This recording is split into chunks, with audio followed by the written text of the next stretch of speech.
Geçen yıl Ekim ayında Gençlik Kolları Genel Merkezimizin Gençlik Haftası adı altında başlattığı programda bizler de Hüdapar Eskişehir İl Gençlik Kolları Başkanlığı olarak bir takım etkinlikler düzenlemiştik.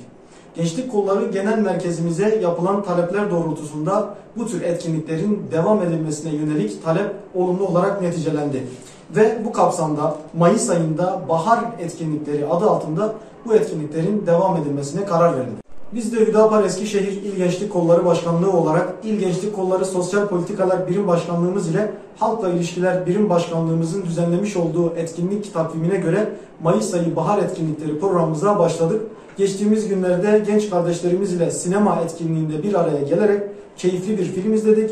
Ardından bu filmin analizini yaptık. Dün de genç kardeşlerimiz ile Biz Muhabbet Fedaileriyiz temalı programda Eskişehir Millet Bahçesi'nde genç kardeşlerimizle bir araya gelerek keyifli bir muhabbet geçirdik.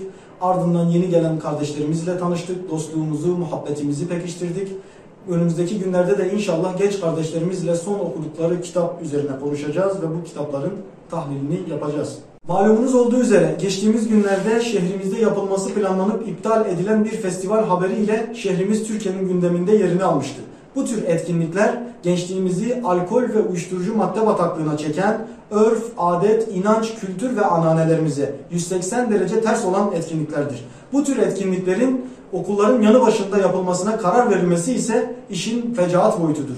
Genç kardeşlerimizi keyfe kafi gelen helal dairesi içerisinde kalmaya davet ediyoruz. Mayıs ayında bahar etkinlikleri olarak başlattığımız etkinliklerimiz inşallah yaz boyunca sinema etkinliği, sabah namazı buluşması, doğa kampı, tenis turnuvası, satranç turnuvası, doğa yürüyüşü, piknik, kamp gibi etkinliklerle yaz boyunca devam edecektir. Tüm Eskişehirli genç kardeşlerimizi bu programlara davet ediyoruz.